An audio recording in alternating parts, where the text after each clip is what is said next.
Welcome to another episode of Intimate Conversations with Issa Favorite. You know, we have conversations where we talk about life, we talk about everything that concerns life.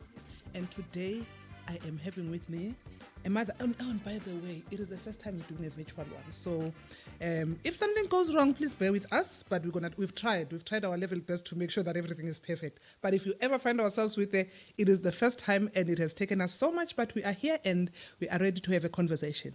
So today I have with me Zamo Mashava, who is a mother. She's married, she's got children.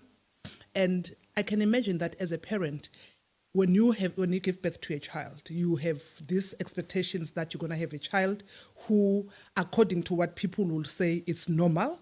But then when you find that your child is diagnosed with a lifetime condition that he has to live with, I don't know how you actually feel about it. So I have with me Zamo, who's going to tell us, she's a mother who is raising a child who is living with autism. And I don't know if you know autism, but she will enlighten us because I met her actually through TikTok. So yes, TikTok does work, guys. I met her through TikTok and I followed her because I saw how she is enlightening people about raising a child with autism and the challenges that she goes through also as a parent. And she's not a mother only to this child, but she's got 2 other children that she is raising. So she'll take us through a journey of what it is and how she is dealing with the condition and the some of the emotions and the stress that she has to go through because she's very real. She's very real when she talks about her feelings. Welcome, my dear. Thank you so much for having me. Yes. And thank you for agreeing and thank you for being patient. Thank you for being patient with all the technical drama that happened beforehand. Thank you for that.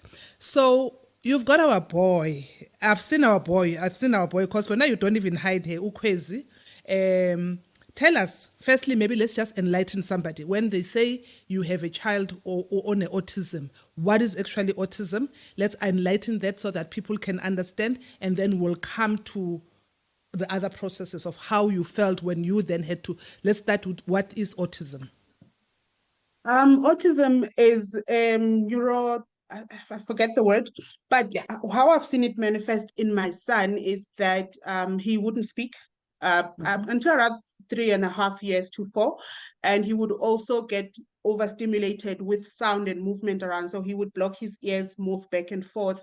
He would eat the same thing 365 days a year, and he would also have a lot of repetitive things that he does. If he's watching a movie or something, he will rewind specifically between certain seconds and memorize those things. And he would just, if it's an advert on TV, he will memorize it word for word and repeat such things, but he could not have a conversation. So when you say, hi, Kwezi, he says, hi, Kwezi. How are you, Kwezi? He says, how are you? So that's how I could see that something is off with the way that he communicates and the way that he interprets the world around. Okay. At what age did you notice that? I started noticing around the age of 3 that he doesn't speak. He only said one sentence the whole year. So I started to notice that something is not right here. And then I took him to a pediatrician who said, he's just a boy. You know, boys are slow, leave it alone. And I wasn't happy with the answer, but I didn't think there was much I just had to wait it out. Until one day when I went to pick him up from daycare, and one of the ladies there says, Shem, you really love this child, eh? And I found that a very strange comment to make to a mother. What is wrong with a parent loving their child? But what she was implying is that you love him with whatever is wrong with him. And then I asked a couple of questions. What do you mean? And then she said, are you trying to tell me that you didn't notice? And I'm like, notice what? She says, then she started pointing out things that I had noticed about him and said, Shem, I hope they're nice to him when he goes to school. And I was like, okay. This is very strange. So I went to a different pediatrician, explained what was happening. And then she said, I can definitely see the signs, but I'm not qualified to diagnose. So she gave me a referral to a developmental specialist who saw him a couple of times, about 40 minutes a session, and definitely gave us a diagnosis of autism. Okay. When you had that engagement with a parent who was then saying to you, you love this child, did you know about autism at that point in time, or you did not know, but you could see that there's something? I had never heard of the word autism in my life. So the first time I heard it was when I got to the doctor and I said, I'm seeing these signs on this child. I don't understand what's happening. Can you tell me? She said, he has autism. So yeah, it was the first time I heard about it. I'd never heard about it before. How did it make you feel? It was terrifying, to be honest. Trying to navigate something you don't know, have never heard of. There's not a lot of information outside. Or even when they give you the diagnosis, they just tell your child is autistic and send you home. You have to figure out what is this thing that I'm dealing with. And I could see that is going to affect school for him because I know there are certain things. The thing about people with autism in general, they're very smart. He knows the things he cannot do. So, for example, his ability to hold a pen and write, the word for it escapes me now. He knows he cannot do that. So when he went to school and had to color in within the lines, he would throw a tantrum and refuse to do it. So those kind of things made me realize that he's going to struggle in mainstream school. And I didn't know what can I do to help my son. So I felt very hopeless. I felt angry. I felt frustrated and just navigating a new thing that I don't know. So I went on a quest to try and find out more information in order to figure out how to help him. Um, at that point, how did you deal with Usisomkhulu? Because there was Usisomkhulu there. Was there a point where all attention was more on Kwezi and Usisomkhulu neglected, or how did you balance that? Absolutely, you are right. I remember there was a term where my daughter failed at school. And that was because me struggling to deal with the autism alone. I don't know what's happening. I'm frustrated. I'm not getting the proper treatment. I was extremely frustrated that I actually was very, very depressed. So I wasn't giving my daughter the attention that she needed. I wasn't helping her with homework. At times, I would just drop them off at school, come back and sleep. So it was a very difficult time. My daughter actually failed a term. And that's when my sister actually said, I don't want to upset you, but I think there's something that you need to realize. And then she made me aware of how much I was neglecting my child and the things that my child was telling my sister. And to be honest with you, autism took over all of our lives. Everything revolved around him. And at that time, I really did neglect my daughter. And I feel very bad when I think about it. Well, I can imagine that as a parent you will feel bad, but I think it is natural for every parent to go through because it was new to you. You needed to navigate this. So all your energy and everything will then be focused on this. Now, let's just take a back step a bit. When you say you also you went through depression, so in you reading up and trying to take in as much as, did you find that help was available out there? Did you find that it was easy to get information? Were there any support groups or anything like that? No, I found a lot of information, and because autism affects people differently, each article you read, you find something different. But there hadn't been sort of like solution-based material that I could read to try and figure out how do I help my child. And also because schools that assist children with autism are very far in between in South Africa. So that was another frustration that I was having because a child has to go to school. But if he went to that school and they said, he's not coping here, take him out, then I'm sitting at home with a child that should be in school but isn't.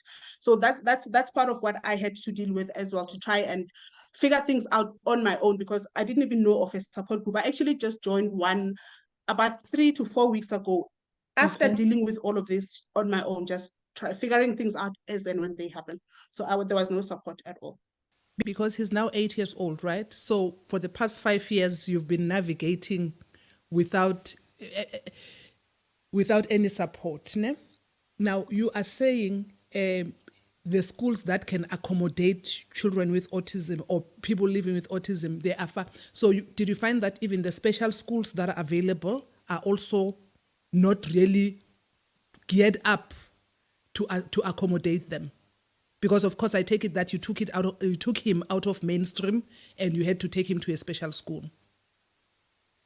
Yes, the application to get him into that school had a lot of requirements. We needed to have a diagnosis from a specialist. We needed to have a report from a speech therapist, a report from an occupational therapist and a psychologist. So all of those things cost money, they cost time. And then when I finally got the application through, they said they conditionally accept him, but the school is full. So we just have to wait it out. So for a whole year and a half, I was sitting at home with a child that's not going to school because there's no space for him. Sure. How do you work-wise? Was it at a phase where we were already on remote working, or at that time it was pre-COVID times, you were still expected to go to work? Fortunately, the company that I work for has always had provisions for people to work from home. So a lot of the times when I had to go to the office, he would be at a daycare. But when I didn't need to go to the office, I was here at home with him. I do work from home full time. Yeah, I know. I know that you work from home. That's why I thought maybe it was post-COVID. So I think you were blessed in that sense then, because you're working for a company that was advanced in terms of time. They were able to accommodate working remotely even before COVID happened. Yes, absolutely. Okay. Let's and we're gonna come back to you. Usisi Omkulu, how your daughter, how did she find the adjustment into this? Because you're saying autism, the whole condition took your whole lives, all your lives were then centered around it. How did she find it? And more so also at the point where you were kind of focused so much on Ukwezi that you were not able to focus on her. How did she navigate that? She really struggled with it because all of the attention was on Ukwezi. I wasn't really paying much attention to her. Just being a mother, she's a girl child. The things that we used to do, like coffee dates, have our nails done, all of that stuff suddenly disappeared because I was focusing on this child. So she really, really struggled. But I think the saving grace is that as soon as I was made aware that I was neglecting her, I actually sat down and had a conversation with her and explained what was happening and apologized for neglecting her and asked how would she like us to move forward? What does she expect from me? And then after we had that conversation, I found that she was a bit more helpful with him. The resentment that had built for him was gone. And now we're all doing things together. And I made sure that sometimes I just leave Ukwezi with the dad and just take a day and spend it with her and have my full focus on her. And since then, our relationship between the two of us improved. And also she stopped resenting her brother for hugging her mother as well. Big ups to you for that, Mami. Big ups to you for that, because it takes a lot to say, I am a mother of two. I need to then make sure that I pay attention to everyone who needs my attention. And then you were saying that autism affects people differently, and because it affects people differently, Ukwezi then will and I've seen some of the videos that you do with him, the repetition of words. When you talk to him, then he repeats the same words and all that. How did you find that if you go out with him in public, how did people respond to him? Because I also know that they don't like unfamiliar environments, right? They prefer to stick to what is familiar to them. So when you happen to take him out of out of his familiar environment, how did you find people's response, and how is he also responding to that? This is a funny one. When we go out to the mall, I actually have to have a conversation and say, you are not going to run. You are not going to grab things. You are not going to scream. And if you throw a tantrum, I'm leaving you at the shop. So I've had to do this because when he gets to that environment, he's running around everywhere. He's grabbing things. It's just causing absolute chaos because he's in an environment that makes him feel that way. So that's what I've had to realize, that I need to prepare him and tell him, this is what we're going to do. This is how long it's going to take. This is how I expect you to behave, and this is how I'm going to behave. But I try to keep it as short as possible when we go to situations like that. In the place of worship, however, there was a challenge that he's doing the same thing. He's throwing tantrums, he's running up and down. And I'd have people say, you need to discipline this child. He's very spoiled. Somebody telling you how to handle your child, and they don't even understand why a child is behaving that way. So those are the things that I've had to deal with, like people treating me like I'm stupid. I don't know how to handle a child. It's very hurtful, but I've come to realize that the intention is not to hurt me. They think they're just giving me an advice while they're actually interfering and trying to talk about something they don't really know. So those are some of the challenges that we meet when we go out. With that, what would be your advice to somebody that, because I hear you saying they are just trying to speak to something that they actually do not know about. What will make it better to mothers who've got children with autism? What will have made you better in such situation, more especially because you're talking about the place of worship, where you cannot neglect going to worship. You want to go to worship, but you also don't want to feel like you are being judged by the comments that abazalwane are then making in the place where you're supposed to. So what will be your advice then in that case to say, how best can people assist even without knowing what you are dealing with? I think the best thing to do is to not make assumptions. If you see that a mother is struggling with a child that's behaving in a certain, maybe they're being disruptive, the first thing would be to ask, is there anything I can do to help you? Then from then, I'm the one that's going to tell you, this is what I would like you to help me with, or don't worry about it. The less attention he has on him, he will eventually calm down. Because when everybody's paying him attention, it's making it worse. So I think the basic thing is to just ask instead of make assumptions. Okay. All right, I hear you. And then, so you're saying when people pay attention, when whatever behavior that he is displaying, when they pay attention, it makes him worse. Yes, he gets overwhelmed with attention. So when everybody's facing on him and it gets very frustrated, now he's rocking back and forth, he's screaming, and I can't calm him down because now it's become a spectacle, which is also frustrating for me. So I think another thing, if it's hard, I know, if you see something you've never seen, you want to pay attention to it. But sometimes just let people be and handle their business. It's easier for everyone. Although the opposite of that could also be saying maybe people will they think I don't care if I don't try to assist. So I guess also people also don't know really how to respond. The more we create awareness, where we make people aware that there's different conditions, and of course you've said it that it will be different from one person to another, but there's common elements that you will see across almost all of them. Yeah, definitely, definitely. It's very tough to navigate, to know what to do right and to know what you're not doing right.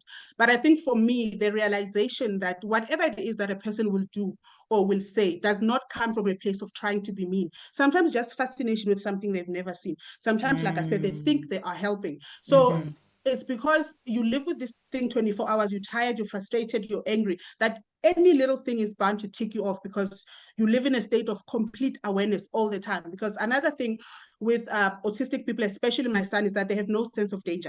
So the whole day he's doing something that can get him hurt. You look at him, he's on top of the fridge. How did you get there? Then it's all of that every single day, trying to make sure that they don't kill themselves because they're forever doing something. So when you have a child like that, also then it means you have to constantly be on high alert. Absolutely, absolutely. One day I took a nap, and when I woke up, somebody was banging on the gate selling something. I think that was God's hand, to be honest. When I woke up, he had actually turned the oven, and he was inside the oven. No, no. I promise you. My heart stopped, and there was newspapers in there, so it was just a matter of time before the thing caught fire. So since that time, I felt like I'm such a terrible mother. My child almost killed himself, and I'm right here. So I make sure that all the time I must at least hear him or see him, but I must know where he is and what he's doing, because you never know what they get up to. And I remember I saw recently on one of your TikTok videos, you were saying mothers that are having boys who are autistic. Do you find that with the few that you've spoken to, are boys more worse than girls in terms of the no sense of danger element in them? Yeah, but boys, remember, boys are naturally adventurous. They want to try Yes. things. Throw Yes. autism on there. Now, the way they're trying to discover the world becomes dangerous for them. So that's what you deal with. Like, you'll find he's inside the car. I remember this one time, his dad had left a beer inside the car. The door was closed. He found the key, he opened the door, and he went inside, and he's busy playing with the gear. Oh, It's, it's a lot. It's a lot. so yeah. So support also becomes very critical in that instance, right? Where you really need to have as much support, because you see with the oven incident, you're saying you felt bad as a mother that he almost, but the reality is that as a mother you also need time out. You need to rest, because you can't constantly be watching him. So support then also becomes very critical in this instance, that you need to have as much support as possible. Absolutely, absolutely. I think I made a TikTok on this and said, if there's anybody who has family member or a close friend that is raising a child with autism or any other um, challenge, sometimes you just need that 45 minutes to yourself. So I'm very blessed because between my parents and my sisters, when schools close, they actually offer to take the kids because I'm here with them the whole year. So that 2 to 3 weeks is really helpful because then I don't have to look after anyone. I can just be myself. I can rest. I don't have to cook. I don't have to do anything. So support is extremely important because being on high alert 24 hours is very, very, very exhausting. So yeah, I'm pleading on behalf of all of us out there. We really do appreciate the support and need it desperately. Now, when you mentioned that the parents then, or your sisters, they obviously he knows them by now, but in the beginning when they took him without you, without daddy, how was he? How in the new environment of either the grandparents or auntie? I think because we've always spent time with them, he knows them and is used to them. But his favorite is my mother because, Granny's, she's very, very soft with him. And she's the one person that actually went on the quest for information with me. She did a lot of research so that she can understand him and know how to deal with him. Certain people, out of a lack of understanding, can get a little impatient with him. And you'll see the way he interacts with somebody if he doesn't like to be around someone. So there are those things as well that I take the cues from him. Whoever he feels safe with, that's who I'm going to allow him to spend time without me. So there are family members that don't understand him, and because they don't understand him, they're a bit too strict with him, and he doesn't like it. And I understand they have to protect their environment, which is fine. I just take the cues from me, who he feels safest with, and just let those people be with him. Oh, okay. All right. Now, one of the issues I think that you did, one of the videos that you also did on TikTok, you were talking about your depression throughout all this. And I know that generally people who will be on antidepressants, I don't know whether you go to a stage of taking antidepressants, it weighs you down as an individual, where you feel you don't have energy, you don't have. How did you then navigate that? Because you also need to take care of you and make sure that your mental health is okay. I actually did spend 2 weeks in a mental institution. That's how bad my depression got. So I was taking treatment in the morning to cope during the day and at night as well. So you are right, it makes you feel very tired. You wake up in the morning, you're lethargic. The pills will force you to fall asleep, but your body doesn't rest because you're still on that high alert thing. So it was very, very hard. Like you just soldier through because what else can you do? Sometimes you just sit on the floor and just cry and just take out the frustration. Sometimes go for a walk. There's a lot of things that I've learned to do to take out the frustration, but honestly, it is what it is. This is what I know. So I just find ways to just take it moment to moment, day to day, and just have my trust in God. I don't think there is anything much that I could do differently. It's just trust in God, to be honest. Yeah. To any mother right now who is raising a child who's autistic and who is feeling like, I can't do this, what would be your word of advice to that mother? I would say that first of all, I think a lot of people need validation. What you're feeling is okay. It's all right for you to feel that way. You are tired. You're navigating something you don't know or understand. And it becomes hopeless because you know that your child will always be autistic. It's not at some point they are going to get healed. So it's very frustrating. But it's okay to feel that way. And if there is support, reach out to people. Sometimes you'll assume that people know what you're going through. They don't.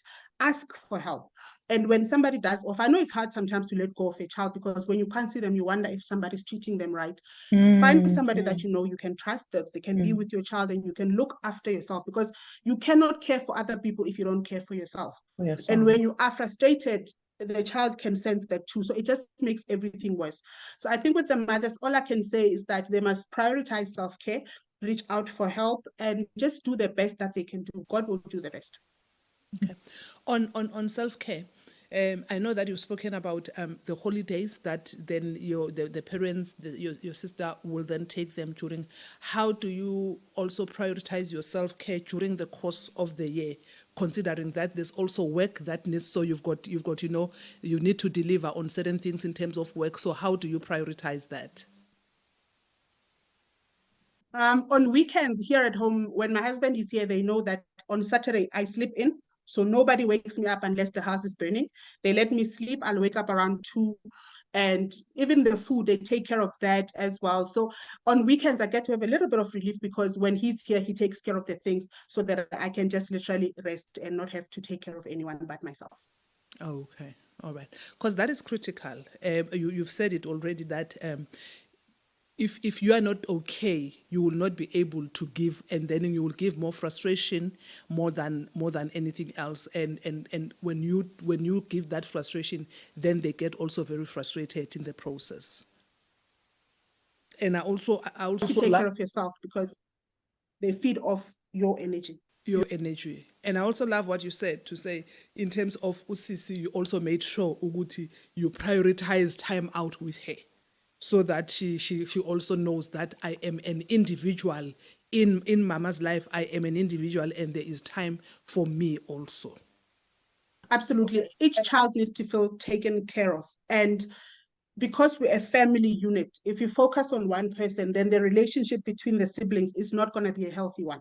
We don't want a situation where a child hates a sibling because they get all the attention. It's just not fair on either one of them. So by treating them as individuals, like you've just said, make sure that you have a relation with all of them. And as far as you can, spread your time and energy equally between all of them. Then the family as a whole is able to function. To function, hey? And then in terms of schooling, how is it doing at school? He's doing very well. It's his second year in school now. I was looking at his report in the morning. He's improved a lot. He does speak in sentences. He has found ways to deal with his frustration when he feels it. So there's not a lot of tantrums. He communicates better. He waits his turn for things, and he's really doing very well. Of course, at the end of the day, he's just another boy. There's things that he does like how the other day his teacher told me, he said to me, "Mommy, teacher wants to put pepper in my mouth." And I said, "Why?" He said, "Because I swear." I was like, Oh, Oh, oh, "You what?" oh, He's like, "I swore at the teacher." And I picked up the phone. I say, "Hey, this one tells me sorry." She's like, "Yep, he did." So it's things like that. At the end of the day, you have to. They're also still just a child that's still growing up. There's bad traits here and there, bad things that they pick up here and there. But he's doing very very well and becoming more aware of himself in the world and developing a nice little personality. oh, that's great. I'm sure it's a relief for you when you see such developments happening. Absolutely, absolutely. Just to yeah. see a shell of a child, you see a person, but you can't see a personality. When you look inside his eyes, you don't see anything. That was a very painful thing to see for him. But with the treatment regime that he is on and the therapy that he does, we've seen a lot of improvement. So I'd also encourage parents out there, if you have access to those facilities, please do take the children to speech therapy, to occupational therapy, and just keep going. Don't give up. It takes time for you to see a breakthrough, but it definitely does happen. Um, and from what I'm hearing from you, you are in a blessed position because you can take him to these schools. For a parent who does not have the financial resources, does government have schools that are government based where parents may not have to pay and all all that, that? do Do you you know? know? Yeah, there's quite a few people that I interact with that have told me that they do have speech therapy and occupational therapy in the government institutions. It's obviously not as frequent as you can get in the private sector, but there definitely is those things available in the public sector, yes. And Okay. the Oh, schools as well. The one that my son goes to is a government institution. It's here in Kempton Park. I know there's another one in Pretoria. So they're not very accessible, but if you can move closer, then it is what you would need to do as a parent. okay. And And I I wanna wanna take take us us back a back a little little bit. bit. Speaking of schools, because you said earlier on he was conditionally admitted. How long did it take for them for space to open up? after he was, because you were saying you had about 18 months of him not going to school, and then when you went through the whole process, then he was conditionally admitted because there was no space at the school. At what point did he then finally have access to the school? At what age was he? He did grade R in mainstream school, and then we had to take him out towards the middle of the year because he just wasn't coping, and getting all the necessary documents and everything took us another 2 to 3 months. After we had submitted that, we had to wait a year and a half or so he only started school last year in January. Oh. And okay, because you are fortunate that you're able to work from home, so you will then be at home with him, and of course I'm sure you've got somebody helping you also during the day and all that. I don't actually. I just when I pick him up from school at 1:30 and pick up the sister, and he'll normally just play on the tablet for a little bit, jump on the trampoline. It's outside my bedroom window where I can see him. So I just navigate through all of this on my own. I used to have somebody who was helping, but he told me that she pinched his ears when I couldn't see. So I can't have that. I just look after him on my own. Superwoman. I, I I do Superwoman. understand. This is one thing that even his dad said. He said, when it comes to this child, you're like a lion, extremely protective. So while I do accept the help, most of the time I just figure it out on my own. Wow, big ups to you for that, and strength to you to continue to soldier on. Hey, strength to you. The other day you did a video where you were saying he also, like any child, he takes advantage of you where you've got to repeat things, but when the dad says them, he says them once and that's it. What's that? He's a mama's boy, and I think he has figured out by now that mommy just melts when he's around. So I've become aware that at times he pushes boundaries, and he runs. When he does things that he's not supposed to do, he knows that what he's doing is not right. So, for example, if he says a swear word, he says it when he knows he can see the exits. He's all ready to run. And I'm not going to chase him around the yard. I don't want to die of a heart attack. And he's figured out that by the time he comes back to the house, maybe 30, 40 minutes later, I'm not mad anymore. He's just going to say, "Hi, mommy, I'm sorry." And mommy is always ready to forgive. While dad, on the other hand, is very strict, which I think is a perfect balance for him because Yes, he does need the yes, discipline. And as much yes. as I try to do it, I'm not as strict as his father is. So they, as much as there's the issue of, when we spoke about the no sense of danger and all that, but they also know right from wrong. They're able to differentiate. Yes. Excuse me. I think I remember when I got the diagnosis, the psychologist actually classified him as mentally disabled. And this is an assumption that a lot of people make. It is Okay. not true. Somebody with autism is not always mentally disabled. So they know right from wrong. Sometimes they're just being a child that's just pushing boundaries to see how you're going to react. One day I had to do the corner with him for 2 hours. He kept coming out, and I said, "Today we are going to finish this. You are going to learn that when I tell you to do something, you're going to do it." Because I could see that he was getting too comfortable, pushing back and just refusing to follow instruction. So also another thing that we have to learn to do is to have a strict, firm hand to discipline when we need to, because letting them get away with things they shouldn't is also letting them develop bad traits, which is not healthy for them in the long run as well. Yes, because I can, like any child who does not have autism, boundaries are very critical. That because then if there's no boundaries, if they know that they can get away, but I can imagine that then when you have a child who has autism, you tend to bend a little bit, because you kind of feeling like, oh, my child, so you will allow things that you will not ordinarily allow. But if they are able to know that this is wrong and they can still try, so you've got to also put your foot down. So naughty corner 2 hours, did it work? He eventually understood that I wasn't going to give up. And I told him, I said, "Today, you will do what I'm telling you." So eventually he just sat there and he said, "Mommy, do you love me?" I said, "Yep, I do, but sit right there." So it did work. It took a lot of time, but it did. He's a charmer, this one, eh? He's a charmer. At 8 years, He is. he's a charmer. He knows how to pull the heartstrings. When he's been naughty and I said, because you are swearing at me, I'm not going to talk to you. He will come and say, but mommy, you have to love me. I'm like, go away. So he's quite a charmer. He is. He is. He is. He is. All right, sis. Thank you for coming through, really, and just opening up. Uh, your parting shots, things that we may not have touched on, which you are critical that you'd want the public out there to know. Let's just take that. Yeah, the one thing that I also want to highlight is how much his father struggled with the diagnosis. It was very, very difficult for him. And unfortunately, how men normally deal with things they don't understand is to cave in and just refuse to deal with the situation because they don't understand it, which puts a lot of pressure on the parent that is trying to help the child. So I think my plea as well is to the gentlemen out there that have children with autism and are really struggling, that I really would like them to just try, find out information, and don't let the mother deal with all of this alone because they are struggling. We respect the fact that it's difficult, but they also have to understand that this is regarding the child, and what is best for the child must always come first. Yeah, yeah, yeah.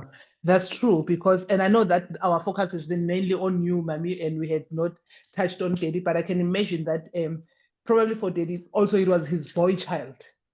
No, so So this is my child, my male, my boy child, and then he's got, so there's a lot of things that he had to deal with to come to a point of acceptance. Absolutely. There is a word for it that I went through it, but I didn't actually know that's what I'm doing. When you have a child, like you said right at the beginning of our conversation, is that you have dreams, you have hopes, you have certain things that you think are going to play out. And when you realize that is not going to happen, you have to grieve and give up the child you thought you were going to have and accept the one that you do have and start making plans and things for this child that you do have. And it's a very difficult process. And I can imagine for a man, it's also a very difficult process because that is my son that is going to continue my legacy, etc., etc. And you start to think maybe that might just not happen. So I respect the fact that it's very difficult. It was hard for me I cried myself to sleep, I think, for 2 weeks straight, just grieving and accepting that this is the child that God gave me. He might not be what I thought I was going to get, but it's okay. This is this. So it's hard for the daddies, we understand, but we're just asking for a little bit of support. And other family members?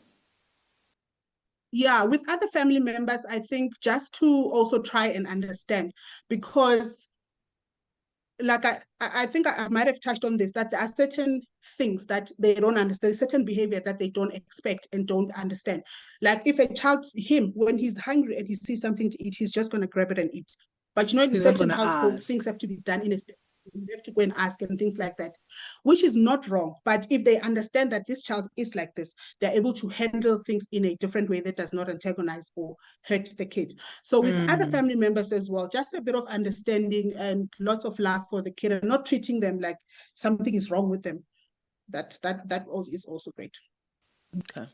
Thank you so much. Thank you so much, Zamo, for coming through and having the conversation. I believe that we have managed to enlighten, and for you to just opening up and sharing your story so that people, when they find themselves, and it may not be autism, it may be any other, challenge, that condition that a child may have. I love what you touched on now. It's so deep. It's so deep when you're talking about grieving the child that you thought you were going to have, so that you can begin to accept the one that you have. Because if you don't go through that process, you will not be able to accept and embrace this child for who they are. That I think is one of the most critical things that is important for every person. Absolutely. If you don't accept the child that you do have, you are still going to hold on to dreams and expectations that are never going to come through. So instead of finding out what this child is good at and nurturing that and helping them, because the main thing that every parent wants is to be sure that your child can sustain themselves when you are not there. But if you don't accept them for who and what they are and look for options that are going to work for them, I'm still going to hold on to the dream that my son is going to be a doctor, and try to push him to that, and he can't. So it's very important to accept the current situation so that I've started to observe him. He's very good. He loves cars. He loves things. So maybe we can explore that and see if maybe he can become a mechanical engineer, something that is a redirection of what we initially hoped for, but is what he actually can do and actually might enjoy doing. Thank you so much, Mami. Thank you for coming through. And like I've said, strength to you as you continue to navigate this, strength and wisdom to you, so that you may be able to continue giving him love. I've seen how you interact with him. And he knows, when you say, Mami, do you love me? He knows that Mami loves him. And I think that is one of the most important things in a child's life when they are growing up, to know that they are loved and they are embraced. So thank you so much for coming through. Thank you for agreeing to be a guest and sharing your story. I truly, truly, truly appreciate that. And I believe that anyone else who's watching, they are also encouraged in whatever condition or situation that they find themselves. They are encouraged to know that you can still navigate it. And to those who do not know or who do not understand what autism is all about, please try and read up, so that when you come across a child who is living with autism, you will be able to understand them, and you will not say things that are inappropriate, thinking the parent is not disciplining the child, because they are just like that. The mother may be trying, but the child has this condition, so they will do what they are doing. And thank you for tuning in. Until next time, and remember to subscribe to the channel. Subscribe to the channel if you have not yet subscribed. Click the notification button so that you'll be notified when we load conversations. Thank you for tuning in. Until next time, take care.